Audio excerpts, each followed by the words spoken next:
Hello, hello, friends and gamers. I am the Web3 Gamer, and I am here with Rebecca, the co-founder and CEO of Saga. How goes it, Rebecca? I'm good, Matt. How are you?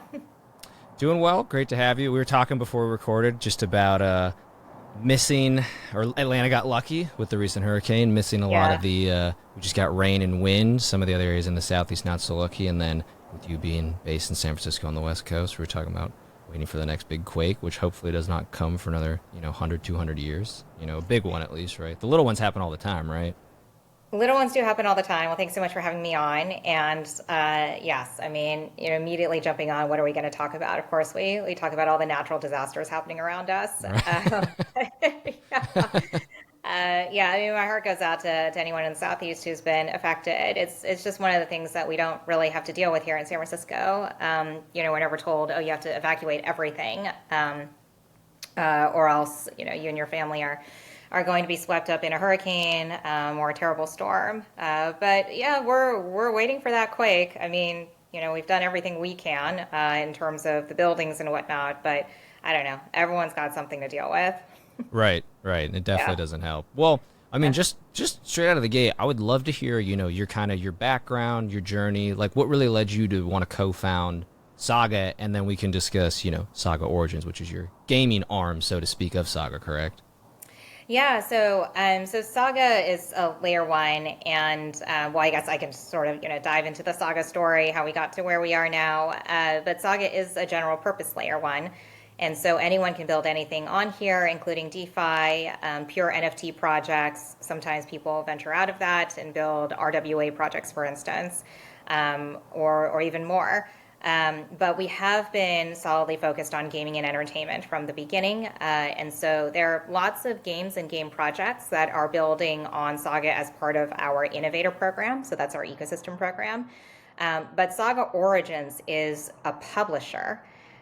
So we launched this publisher in March this year at GDC. And we took this step because we felt that in order for games, particularly the bigger titles, to be able to actually have a successful launch, they really do need a publisher. They need someone to really shepherd the go-to-market process for them and continue to guide the game and support the game throughout the life cycle. So including all live ops, and then moving into future seasons of the game, future versions, sequels, etc. But Saga was really founded as general purpose layer one, and it was years ago now. So about 2.5 years ago, that's when all the co-founders got together. So among the co-founding team, there's me, and then three other lovely gentlemen. So one is Jin Kwan, who is Chief Strategy Officer, sits with me on the business side. Long-time Tendermint executive, so he's very familiar with the Cosmos ecosystem, and just has been in crypto for a long, long time. Former engineer, turned banker, turned crypto degen. And then on the engineering side, the two other co-founders sit there. So it's Jake McDormand, who is our CTO, brilliant, taught distributed systems at Purdue University before joining us, was also an entrepreneur in his own right. And so I think the last thing he did before Saga, he actually exited to Slack. So he understands, obviously, the architecture, and he is overseer of the entire Saga protocol, including the design and the implementation.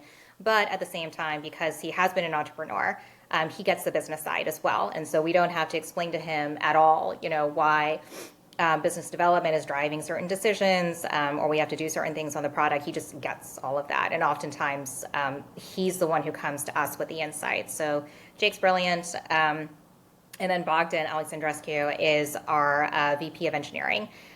So he was at Apple for 6 years, leading engineering teams in data infrastructure and cloud management. Before that, he was at Twitter for a long time. So he knows how to build teams, especially for scaling infrastructure. And a lot of the reason why the Saga protocol is so solid is that he brings Apple engineering principles and discipline to Saga. So nothing gets shipped until it works. And the way that he runs the engineering team, it is very, very much focused on quality. So we got together 2.5 years ago because we all felt that infrastructure in crypto was really failing the developers. And apparently we had complained to enough people about this such that all of those people got together and were like, hey, I have a friend who's complaining about this problem. Well, so do I. And that's how we all sort of found each other. And I guess it was early 2022. Yeah, that's when we decided to form Saga.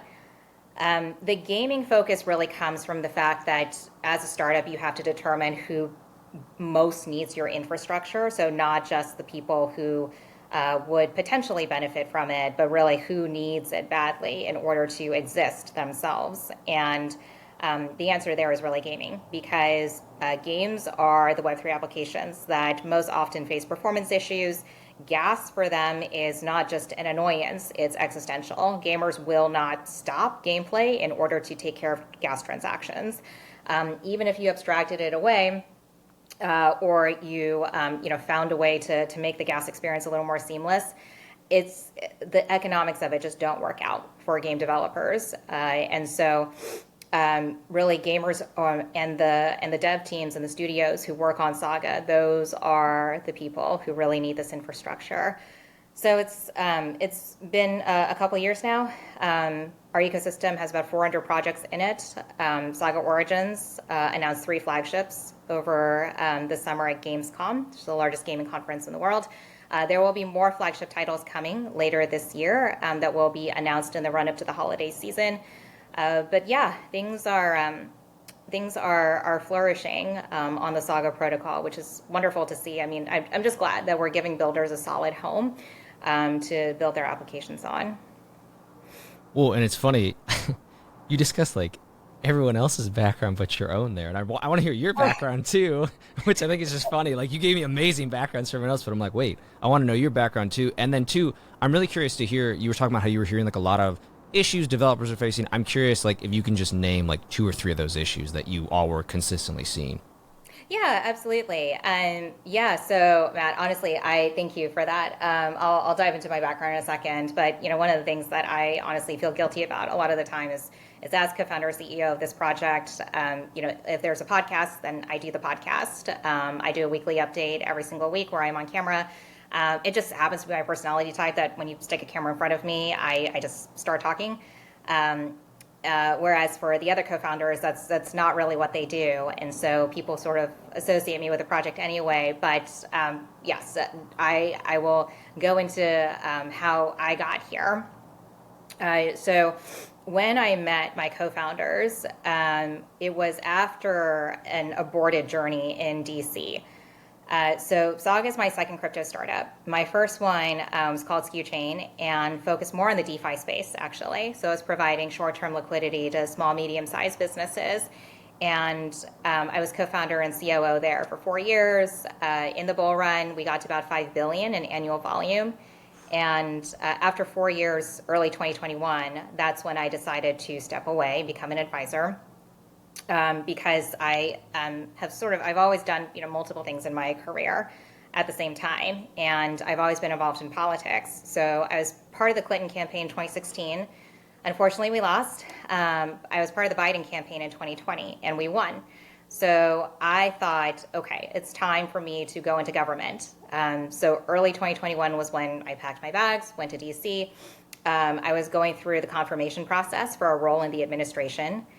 And I hung out there for quite a while. I was walking through the halls of Congress and really lobbying for my own confirmation. I was talking to multiple agencies, and I love civic duty. I'm passionate about politics and our political process. But you find out very quickly that after you've done early stage startups for a while, federal bureaucracy is not really your thing, and it's obvious to everyone you talk to. You are probably the last person to actually admit it. But yeah, around summertime 2021, when I was like, okay, like I had this dream for a long time, but I just don't know if it's for me anymore. I think actually I might have, grown out of it. So I called Zaki Mannion, who's one of the original builders in Cosmos, and he was my co-founder in our very first crypto startup. So I said, Zaki, I think I'd like to stay in crypto. And he said, okay, let's talk through like, what's your thinking about this industry right now. And he knew some of my co-founders. So that's how we all got together. My first startup ever was an AI. It was called Globality and focused more on like AI-based procurement of international services. This was early days in AI, like 2013 timeframe or so. So I headed up business development there and founded and ran all Asia operations. We got backed by SoftBank very quickly within a year and a half. So that propelled us to unicorn status. And the hyperscaling period was something that I oversaw. It was a ton of fun growing from 20 people to like 120 people. But I had heard about Bitcoin and Ethereum at that point. And I mean, the coins just sort of grew from there. The functionality available on permissionless chains was growing just exponentially as well. And that's when I thought, okay, I think I'd like to do something full time in this space and venture out on my own. So yeah, that's been the journey so far. Well, I don't know, like it's 2024 and here we are at Saga. Well, no, that's an amazing journey. I applaud you because I think most people, I think a lot of people would like the idea of being involved somewhere in politics and then Yeah, get so discouraged or go, well, I'm not going to make an actionable difference. Or maybe they saw someone they admired who they thought was going to make an actual difference and didn't, that they yeah, go. I think a lot of people just go, what's the point, and don't even try. So, and I yeah. think it's always good too, like from a human standpoint, if you have a dream, to just Hmm. go for it. I don't think Right. I've never met anybody who's like, I tried to achieve a dream and I failed and it didn't work out or I didn't want to do it. It wasn't a dream anymore. Rather than Yeah, somebody be like, I wish I just tried, at least. So yeah. I think that was worth it. And I think that's a very interesting journey. So then to pivot, I am curious, when you were talking earlier about how there was just like a lot of developer problems you saw before you founded Saga, I'm curious like what you saw or what kind of, maybe if any, you remember from initially before founding Saga that developers were facing a lot in Web3 gaming. Yeah. So the first problem was scale. And it's one of those things where it's like a chicken or egg problem. So I don't think that it's news to anyone that if you actually load a blockchain with the kind of user traffic that games are accustomed to or the volume of transactions that games require, that the chain is going to die. Right. Yeah, so I don't think that's news to anyone. Now, a lot of people have been asking since that thesis was put out there, well, why haven't we seen any of the monolithic chains die because of a game? Solana has other issues, but they've never died because of a game. Polygon has never died because of games building on it.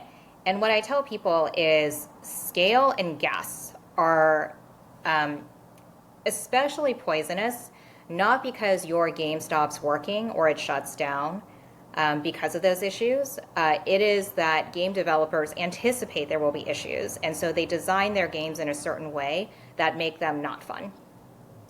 So, for instance, if you know that performance is going to be an issue, then you will limit the number of on-chain transactions that you have in your game.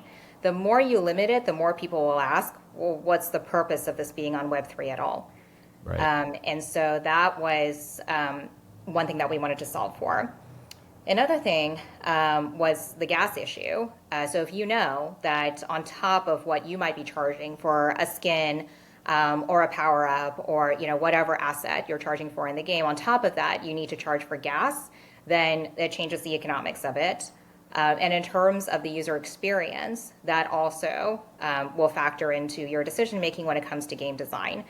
So all of a sudden, it's almost like you've got a side of your body that's hurting, and then you start to favor it in all of your movement. That's exactly what was happening with game developers. So those two key things, scalability and gas, we wanted to solve for. The third thing was actually not so much developer centric. It was more around go to market, around gaming. So I think a lot of the early chains when they were looking at gaming, they were very, very young in the game. And for them, quote unquote, publishing a game just meant giving a massive grant. And the grant would be unlocked based on user milestones. So the game had to achieve certain number of users in order to get tranches of the grant. Now, for those of us who have been in gaming for a long time, we know that that is not what publishing is. Publishing means that you actually work in conjunction with the game as early as possible to determine a go-to-market. Maybe you serve as both a creative and technological sounding board for your game to make sure that the final product is as appealing as possible. And once the game is released, it's not a done deal. Then you have to have live updates because gamers now expect those updates. If it's PC console game, you still have to push those updates on a regular basis. If it's a mobile game, then you have to push updates even more frequently. That's expense on your development team. It's something that the publisher continues to shepherd. And in terms of creating game awareness, user acquisition, creating the metagames in order to entrench your gamers and make sure that there is sustained retention and engagement over time. Those are all tools and support that games had in Web 2 that were completely absent in Web 3. And so that was one of the key things that Saga on the business side wanted to solve for. So when we talk to games, honestly, I mean, those are the things that appeal most to them. It used to be the case that interoperability was a much bigger deal. So all of Saga's chainlets speak to one another. That's table stakes. But being able to have your assets circulate within all instances of the game, if you decided to go multi-chain, it used to be a much bigger deal. And I think it's still important for games. Namely because they want to go wherever the communities are. But I think what people are also figuring out is that, gaming communities really start to congregate around protocols or chains that really prioritize gaming. It's not the case that if you had an instance of a game, for instance, on a really valuable protocol that is all about DeFi, that all of a sudden the degens are going to play your game. I think people are getting smarter about their multi-chain strategy, and then interoperability will be at the forefront again. But that is something that is part of the Saga product. It just hasn't been as emphasized over the last few months, I would say, among game developers, but I anticipate that it will be important again. Well, sure. And it's funny how you talk about, I'm glad I was going to ask you, I was like, so what do y'all mean by publishing? But you answered the question already, so I appreciate that. I do agree with you. I think it's funny how there's so many founders, projects out there. It's weird how the dynamic for the longest time is people are like, well, we just need money and then we can get things done. And then they give them money and then things still don't get done. Or they don't understand the fundamentals. So they're like, well, I thought this would help and I could just hire somebody who would basically do it for me. And it ends up having this weird negative feedback loop where like it doesn't actually end up benefiting the community or the people or anything. And a lot of people, unfortunately, get involved with things that go the way of the dodo. Right. And so with publishing, I do agree with you. I think it's super important. And I think it's interesting how there's been a lot of Web 2 publishers or people from publishing and Web 2 have kind of come over. They're like, well, I know how publishing works for games. It's easy to integrate into Web 3. It pretty much plays out the same for the most part. There's just some added derivatives in there. Mm-hmm. But I'm curious, like when those were some difficult things to have to tackle, like some big challenges in the beginning, did you feel there were some unique things you had to tackle in terms of publishing for Web3 specifically that like, maybe you hadn't thought about or hadn't been exposed to in Web 2? It's a great question. Yes. So I would say that there are a couple things that come to mind first and foremost, and they are challenges, but we also saw them as great opportunities because that's our job. So one of them is game development cycles are long. They are long. They are much longer than, say, for DeFi apps or for meme generating apps, which do take their time. But game development takes years usually. And the problem with that is, as soon as you hear that, you're like, years could be, multiple crypto cycles. Right. And honestly, if your whole game launch in crypto is predicated on a successful token launch, then it puts enormous pressure on the team to be able to hit a release at a certain time. And so one could say, and this was definitely feedback that we heard early on, is that the game development cycle is incompatible with crypto cycles. And really the solution to that is it's not something that we necessarily dreamt of. It's certain of our game developers understood how to crack this problem a little more than others, and we were able to share the knowledge. So you have to build with your community. So you can't, even if it's the most beautiful title and it's hugely cinematic, it's got multiple worlds, You're going to have all these player-owned servers. Doesn't matter how expansive your vision is. You have to build with a community. So you have to like show them some ugly, and that's totally fine. They understand that. But you need to have your gamers feel like they're part of the creative process and integrated into the game as much as possible, as early on as possible.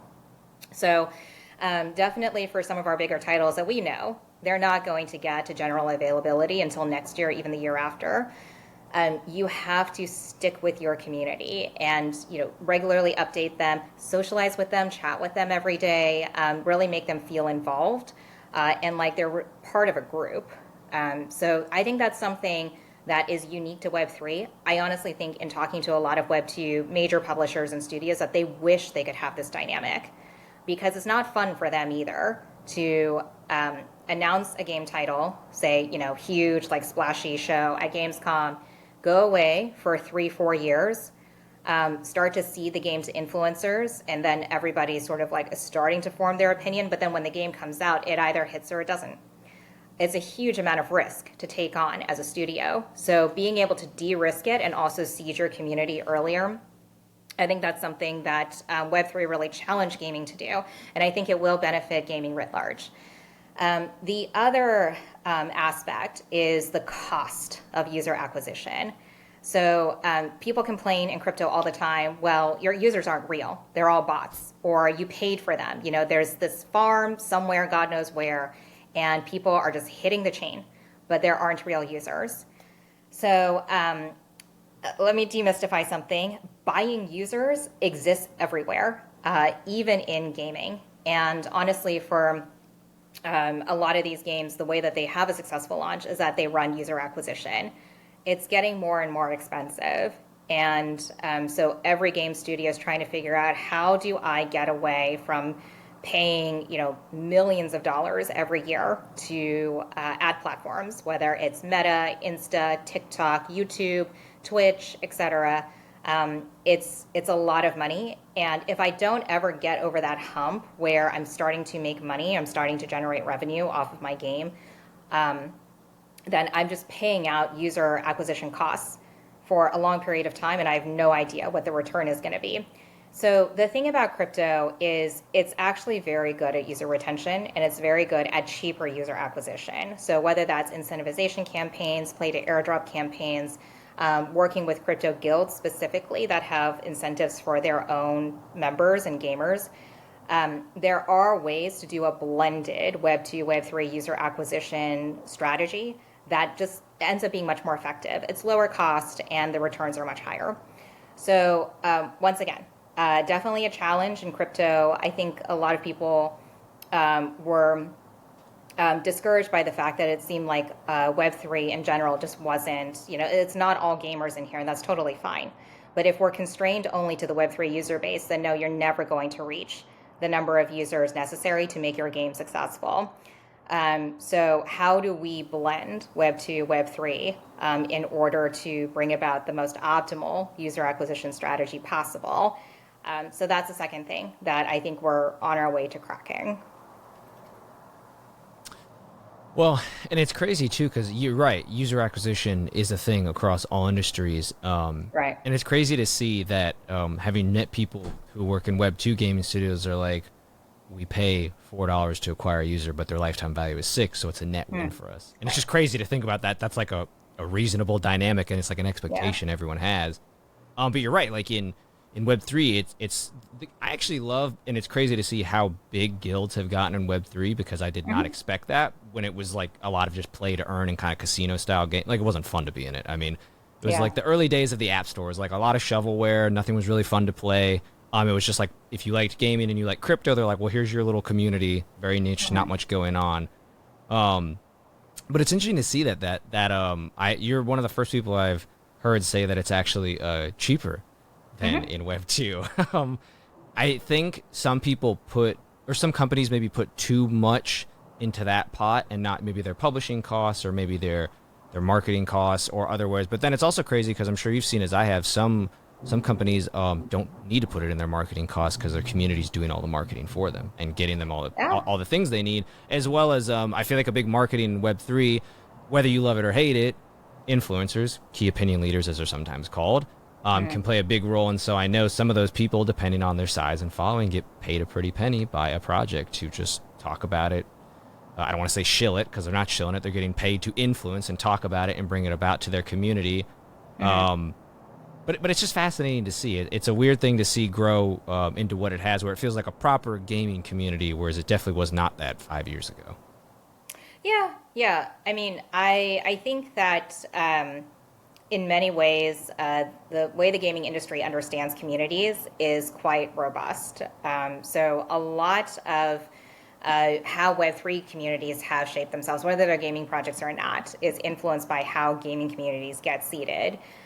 So in terms of the influencers, the content creators, the role that they have to play in a successful game launch, how you get members of your community into your channels, whether that's Twitter, Telegram, Discord, and get them excited about your project, get them really hyped and speculating on the release of a title. I mean, same goes for a lot of protocols, honestly. So I think that wider gaming has influenced a lot of how Web3 communities grow and ultimately start to create that sustainability. At the same time, I do think, and honestly, this is direct feedback that I've heard from some of these bigger Web2 studios and publishers, is that Web3 has a lot to teach gaming about how to really leverage your community, because it is all about community nowadays. I think with any sort of gaming entertainment, it's not necessarily just about a fan base. It's not just about consumer, because both those words are very passive. It's not the case that people just consume entertainment nowadays. They expect to be a part of it. And that's where community comes in. So a lot of the lessons that can be learned from how Web3 communities organize themselves. I mean, some of the biggest titles are wondering, how do we wrangle our gamers to be able to behave like this? And it's a huge cultural divide, though. It Right. definitely is. And Saga sort of sits in the middle of all of that. So to the extent that we can share what's happening, we definitely try to. Our comparative advantage is definitely in our ability to do go-to-market. You can teach someone principles, share knowledge and know-how and all of that. Execution is everything, though. So I do think that as a team and as a protocol, we've just gotten a lot of muscle memory around that. But it's also the case that IP matters a lot. And at Saga Origins, we are very particular about the kind of titles that we take on, because there will be full publishing efforts behind them. We will spend hundreds of thousands, if not millions, publishing these titles. So it's got to be IP that we feel we can stand behind. The IP is capable of becoming not just a great game, but a great game of games of games. So users have to be able to take on this title and bring it forward. So it's a lot to crack. You don't have to solve it all overnight. Right. But certainly I think that the efforts over the last 2.5 years or so, we're well on our way. Well, sure. And so then data analytics must play a huge part for y'all and any of your clients you work with. Sometimes it's funny.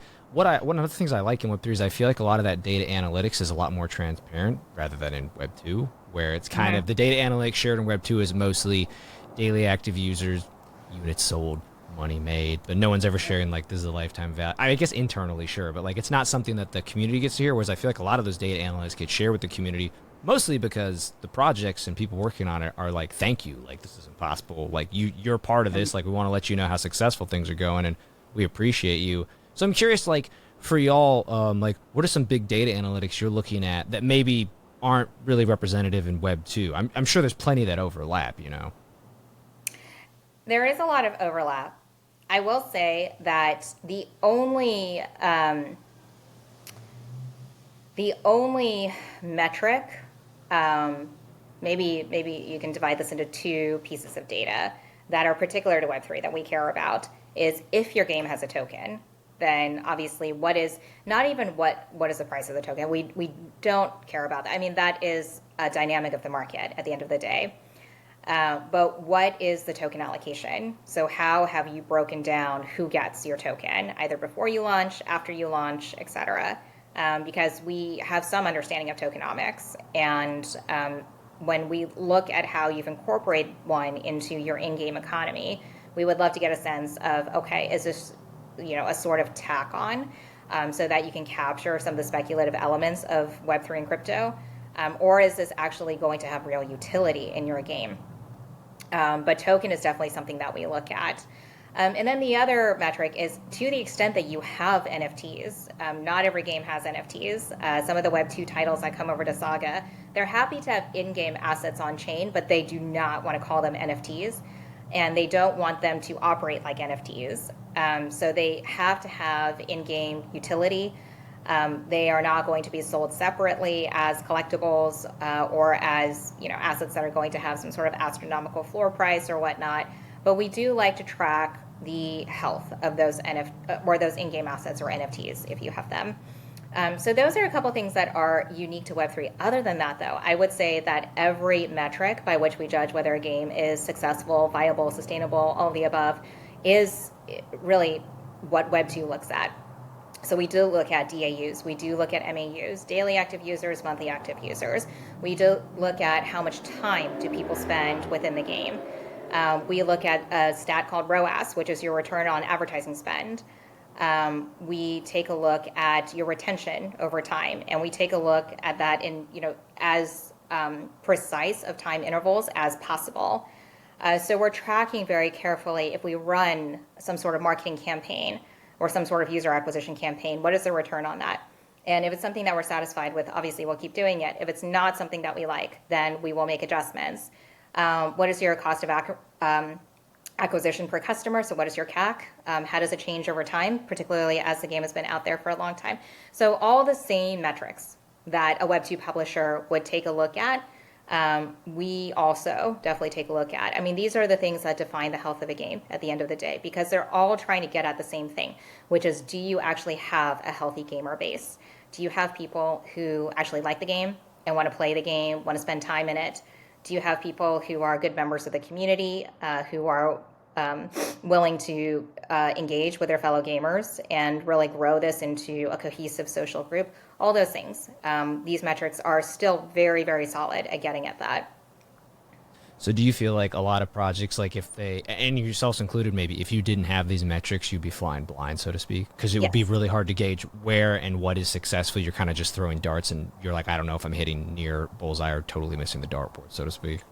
Yes, absolutely. Absolutely. You don't know. You don't know until you try to capture all of this user data. And why is all of this important? It's not just so, if things are going well, then we can congratulate ourselves, or if things are not going well, then, okay, maybe we won't talk about this game title as heavily. Not at all. I mean, launching a game is step one of a multi-step journey. And so the question becomes, how much do we support, say, live ops? How often do we do upgrades? Do we run additional marketing campaigns in separate regions? So do we start to expand how we do marketing for this game?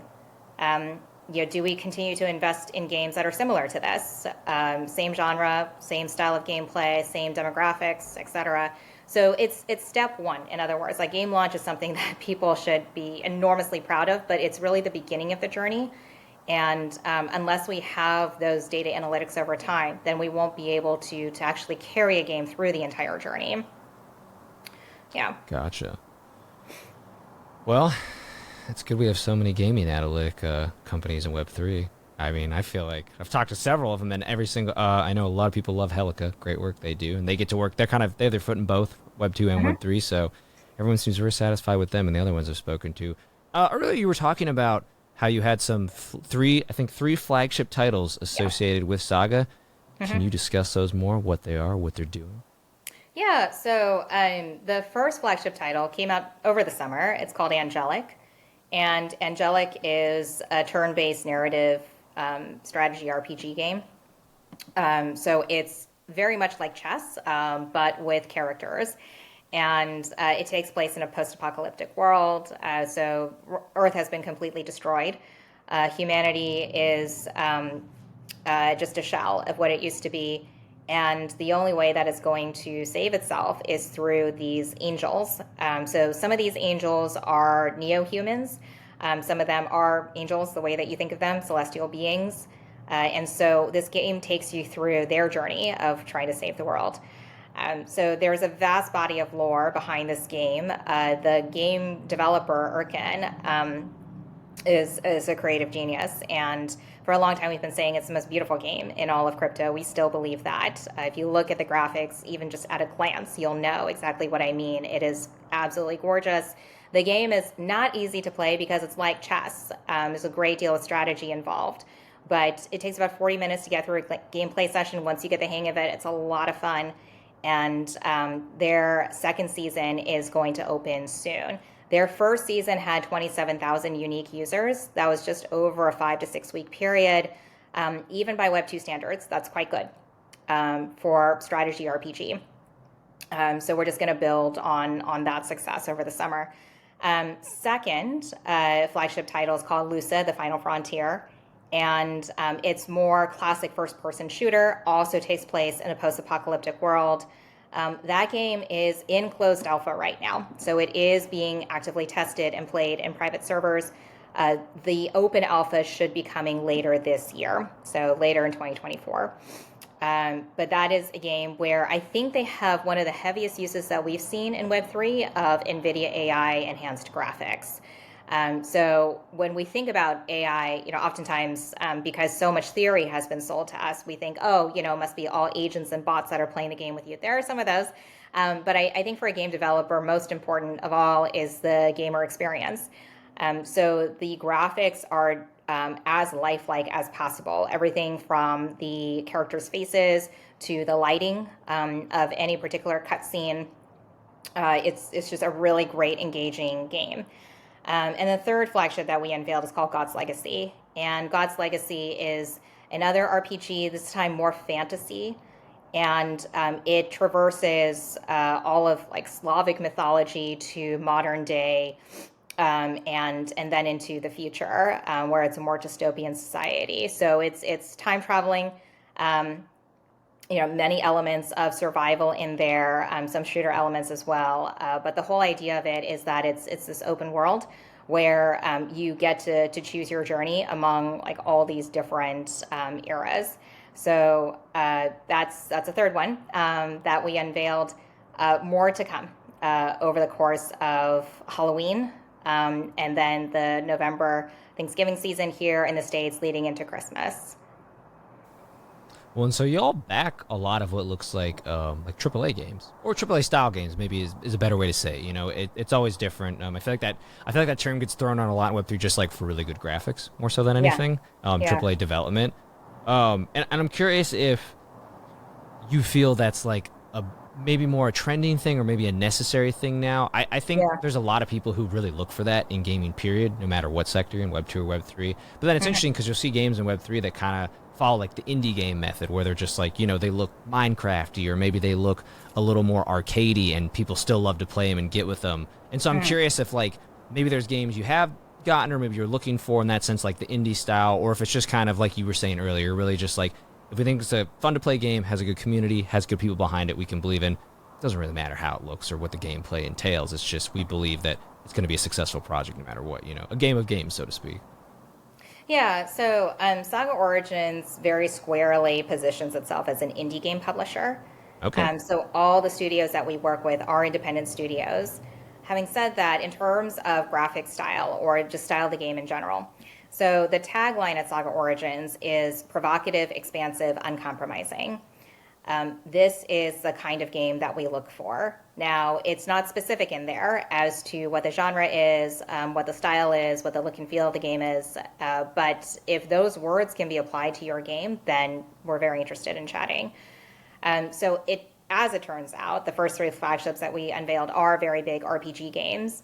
Having said that, though, that's not a requirement at all. And in terms of the AAA distinction, so in our minds, AAA means at least an 8-figure budget for development. And I mean, honestly, if you don't have that, that's totally fine. I mean, so much can be achieved now by indie studios. And so when we think about, is there sort of another way in which you can describe a Saga game, sort of a shorthand for it, we tend to go for more of the AA.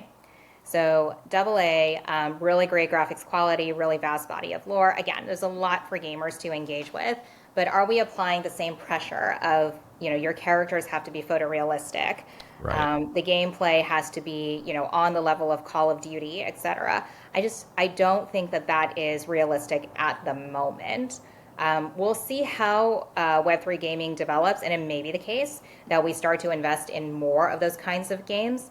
But for now, I think if we are taking a game development team from beginning to end of their game development cycle, we don't, apply the pressure of having to turn out a product that's going to compete with what the big studios turn out in traditional gaming. I don't think there's a need.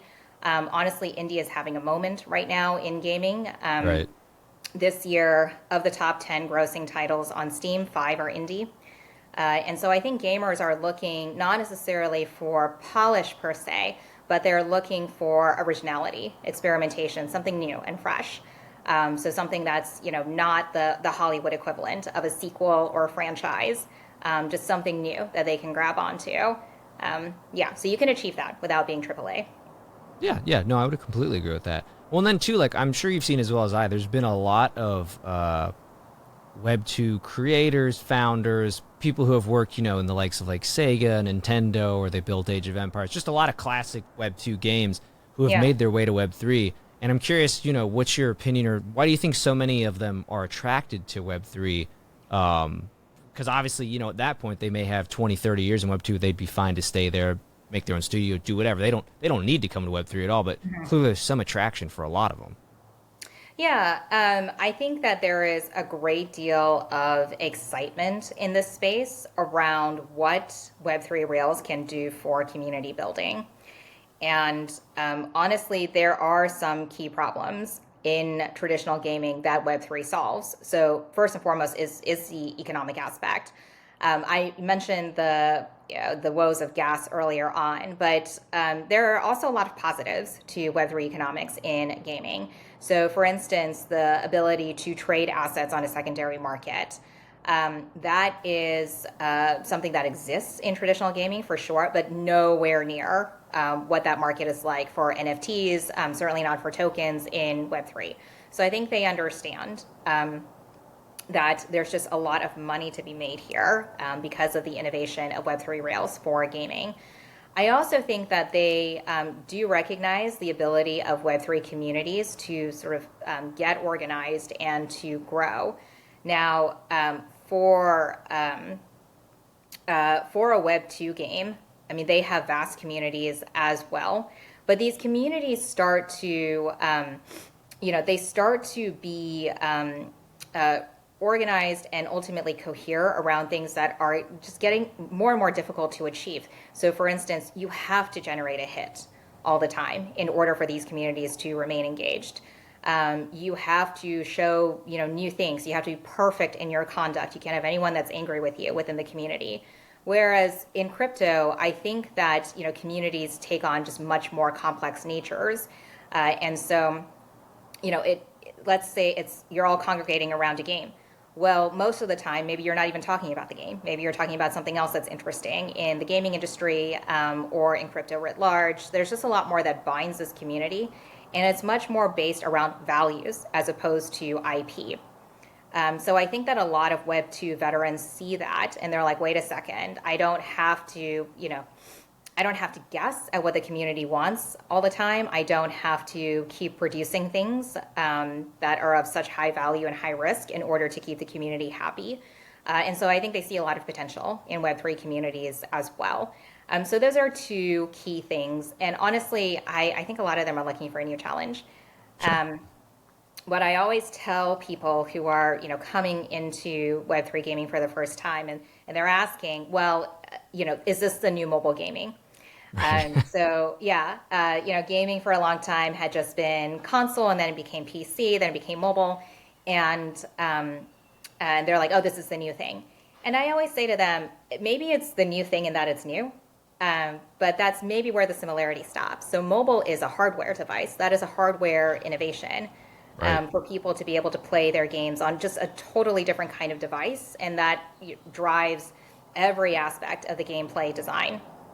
mobile version of a game that was released on PC console is going to look incredibly different. And that's why popularity or success of a game on PC console does not guarantee popularity and success as a mobile game. It's just very, very different. Now, for crypto, on the other hand, it's not a hardware innovation. It's not like you have to get a new device in order to play a crypto game. You can keep your devices, but it is much more around the social innovation. So what are the ways in which the gamers can communicate with one another, again, coherent to that community? What are some of the interesting gameplay mechanics that you can have, given that there is such a robust market for all of your in-game assets? So it's really those innovations, much more social, economic in nature. So it is new. It is exciting, for sure. But when Web2 people come to me and ask, like, hey, should I make the leap? That's how I explain it to them, just so they get the full picture.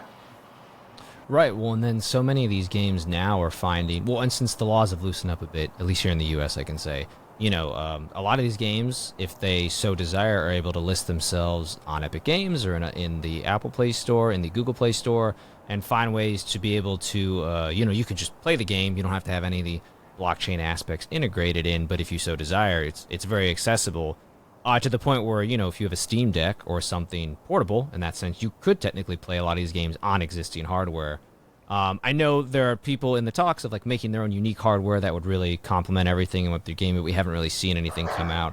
A big thing in like the indie arcade Web3 gaming scene is making like the Game Boys, so to speak, that have like everything fully on chain. I'm blanking on the one for Bitcoin. I've been bugging him to be on for a very long time, but stuff like that. And so it's always really interesting to see that you can both use existing technology, and then there are people making their own unique technology for the spaces themselves.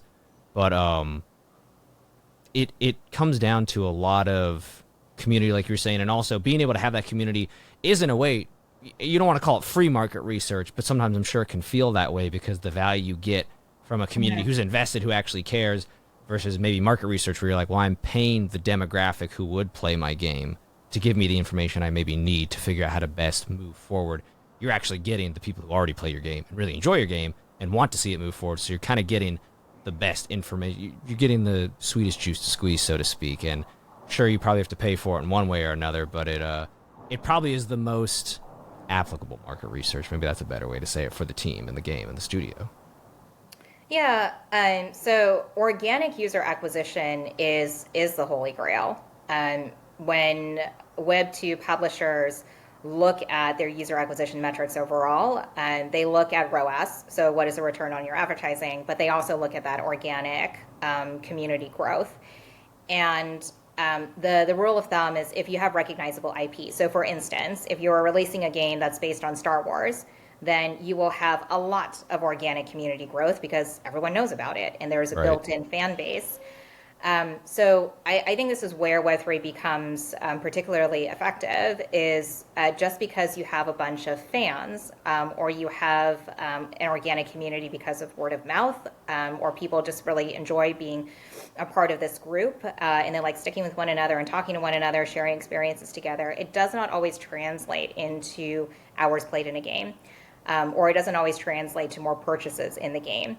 Now, this is where what crypto does is not only does it seek to enhance those same benefits of being in a community or having a great community, but it starts to put people's skin in the game.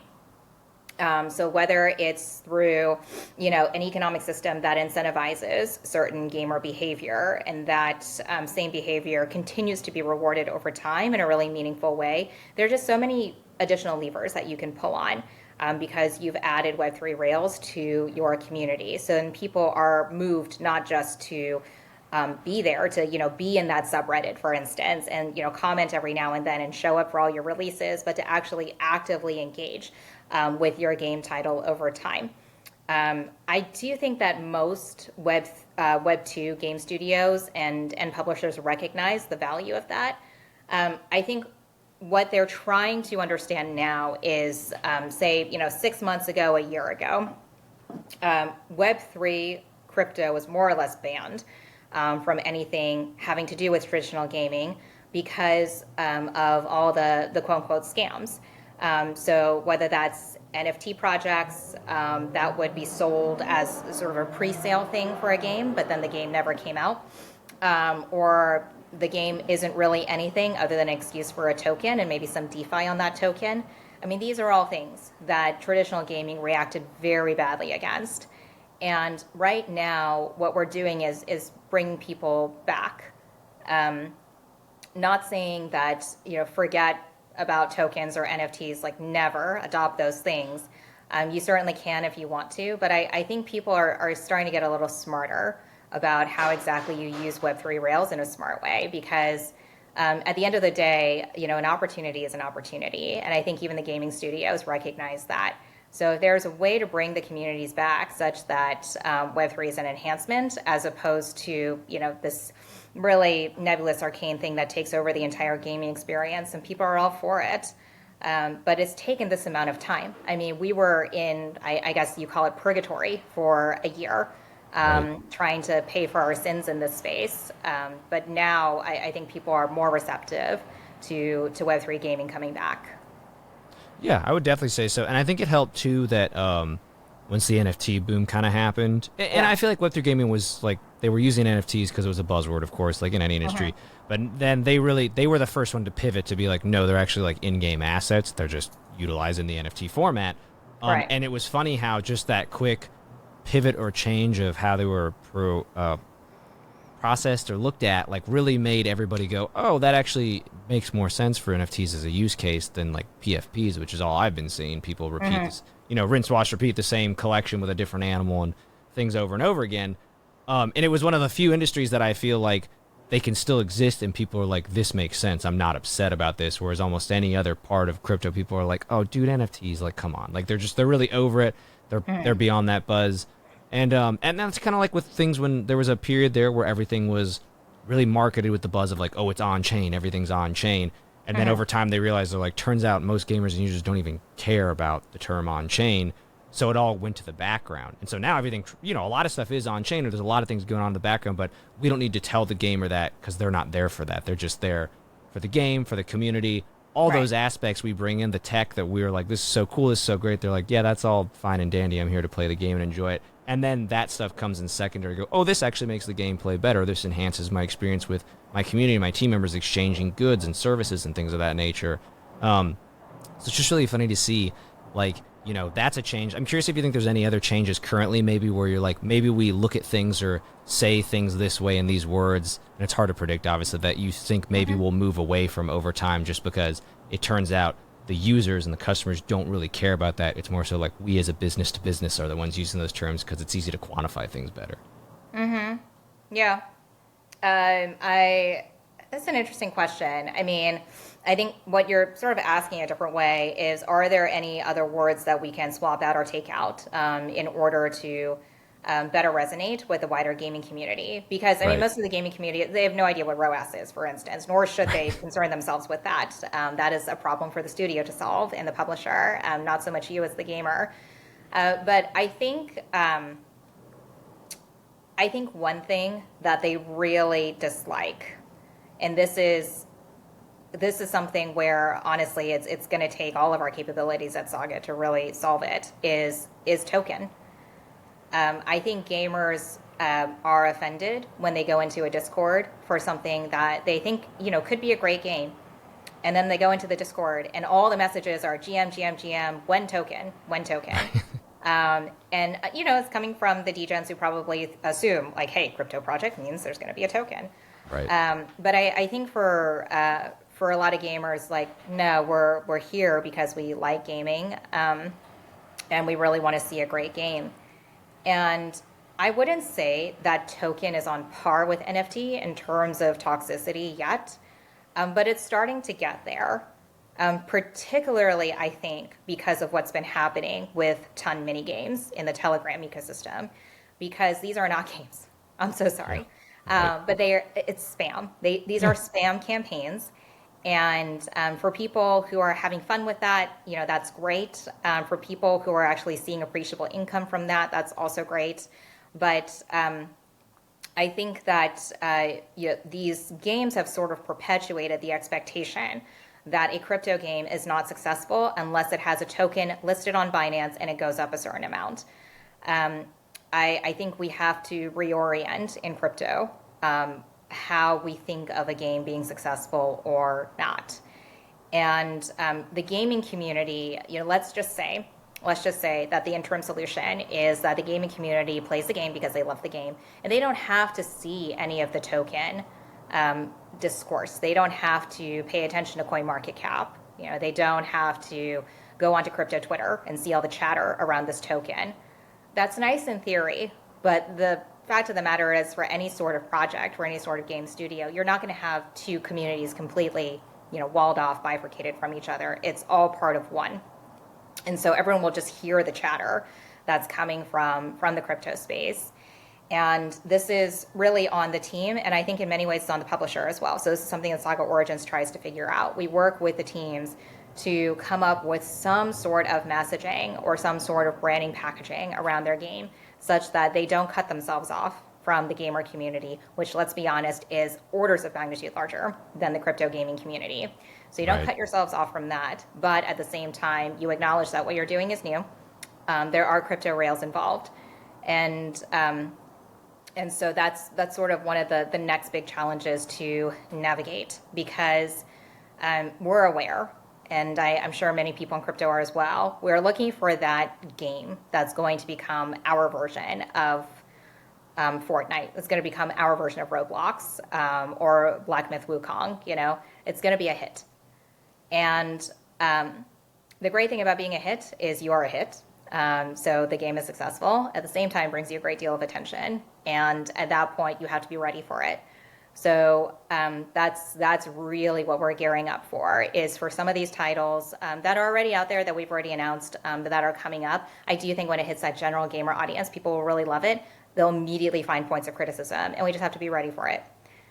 So, yeah, that's what we're looking at. Well, so then is the 5-year plan for Saga Origins kind of to just keep doing what you're already doing, essentially? Probably, obviously, adapt, and as your customer and client needs change, and maybe the industry changes. But it sounds like you've got a great trajectory going for the next 5 years. It's like don't if it ain't broke, don't fix it, right? Yeah, no, I appreciate that, Matt. I mean, I think we have a good start. But the publishing team is not large. And at the end of the day, the reason why some of these traditional publishers are so massive is not only do they have huge marketing teams, they also have very big development teams. And it's not because they're developing the games themselves, but I think they make the calculation, hey, if we're spending so much to sponsor a studio for a game, it's actually cheaper to bring that game in-house and then continue to develop it, or at least do live ops here. So I have no idea, honestly, when it would make sense for Saga Origins to make that leap. Sure. Having said that, I do think there's a reason why publishing tends to be a very big business. It requires scale. There will come a time when Saga Origins needs to grow to that point, because the games that we're supporting are quite big. We'll be supporting more games, and it'll look quite different from how we first started out. I mean, when we first launched Saga Origins, there was no distinction between the Saga team and the Saga Origins team. I think we're starting to see more and more of a distinction, that there needs to be actual dedicated effort to Saga Origins. It can't just be, Saga team members who have a lot of experience in gaming. So we will see it grow, and the nature of it will change at that point, as is the case with any startup that scales. But yeah, we're incredibly excited. I mean, the biggest litmus test for us is whether the game developers are excited. If they're excited, then we're onto something. Wonderful. What advice would you give to the younger generation who are aspiring developers looking to start their own Web3 gaming project, or just get involved where they can? Yeah. So what I would say is this. If you are looking to do a game, then I would hone your craft first and foremost. So I would think about the games that you enjoy playing. I would think about the game developers that you really admire and study how they develop games, how they come up with different gameplay designs, how they work with a team to create the characters and develop the lore. So I would first and foremost think about your craft as a game developer. Now, if you are looking to do a different kind of gaming project, so it's not a game per se, but it's gaming infra, or it's tooling, or ancillary applications around a game, whether that's social or payments or something of that category, then I would study the business. Look at the applications that are available out there, really return to first principles and figure out what is the problem you're trying to solve. And then start to chart out a product and a user story that solves that problem. So that's what I would recommend. Now, this flies in the face of a lot of how Web3 applications are developed. And what I mean by that is it still is the case, not quite right now, because not only have we been through one bear cycle, but we went through a mini bull earlier this year and then kind of jumped back into a quieter market. But for a long time, it was the case that Web3 applications were built just because developers saw opportunity. They saw opportunity in certain sectors, they saw opportunity in certain ecosystems, on certain chains, and they basically said, I'm going to ape into this in my own way, which is I will develop an application that will tap into the liquidity of this particular ecosystem. There's nothing wrong in that, but for gaming in particular, it may not lead to a project that actually has long-term value. So I would encourage people to really return to first principles. If it's a game, develop a great game, study your craft. And if it is an application around a game, then I would study the market and see what it is that you really need to solve for, and then build a product that solves for that. Solid advice. Yeah, I always tell people, I'm like, don't, the basics are the basics for a region. They're your building blocks for everything else to really monumentally grow off of. And I think people get impatient and want to skip learning the basics because sometimes they're the most boring and least fun, unfortunately. But they help you so much in the long run to always have something to come back to.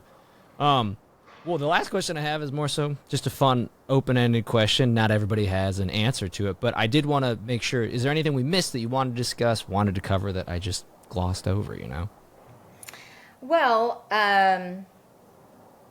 I think by the time that this interview comes out, so we're at the end of September right now, and I think we're going to be sharing this with everyone around the December timeframe, so a couple months out. I think in that time, there will be one game in particular that is released by Saga Origins. A lot of people have sort of been gossiping about this already. We have not released any details about this game.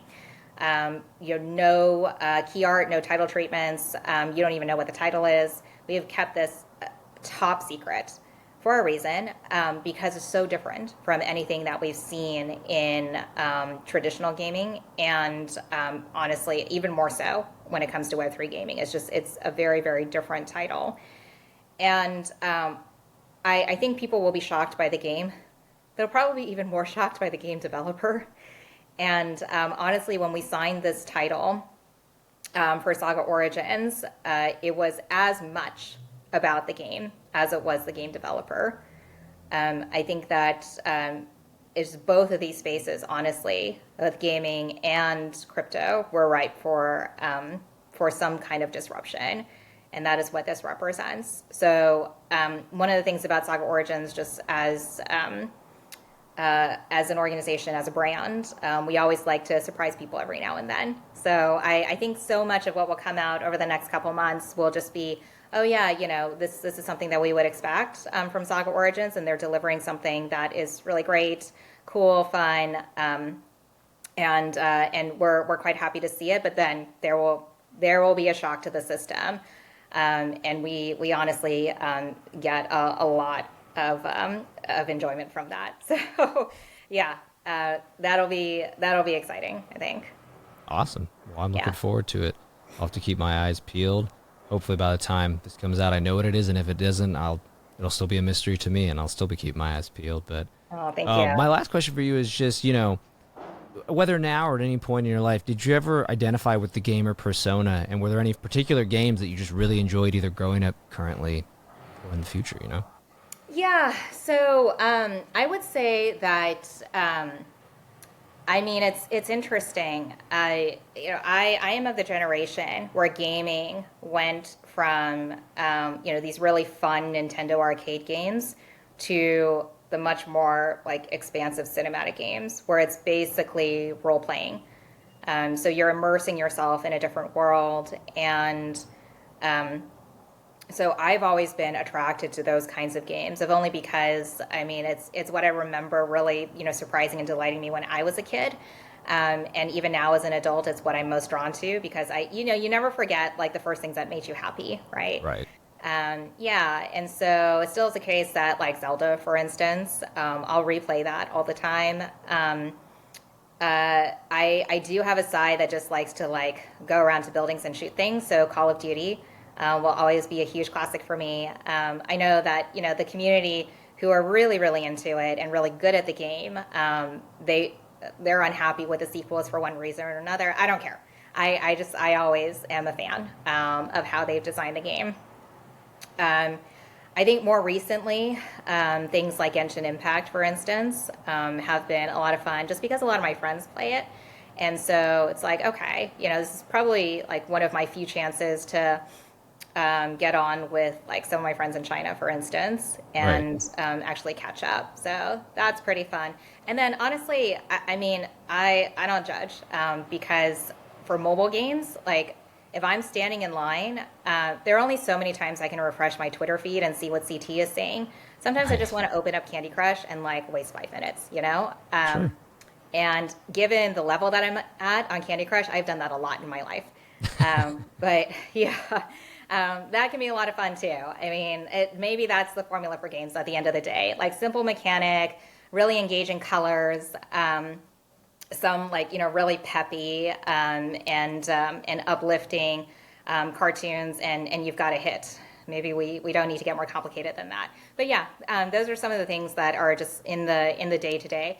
But honestly, I think in terms of artistic inspiration, anything from Hideo Kojima really inspires me. The way that he actually incorporates, the huge amounts of money that he invests into, cinematic trailers, teasers, ultimately incorporating those actors into the game itself, and then just making you think with some of the gameplay. It's not a game, or none of his games are games that I play when I want to relax. But when I want to learn something, that's where I go. So Right.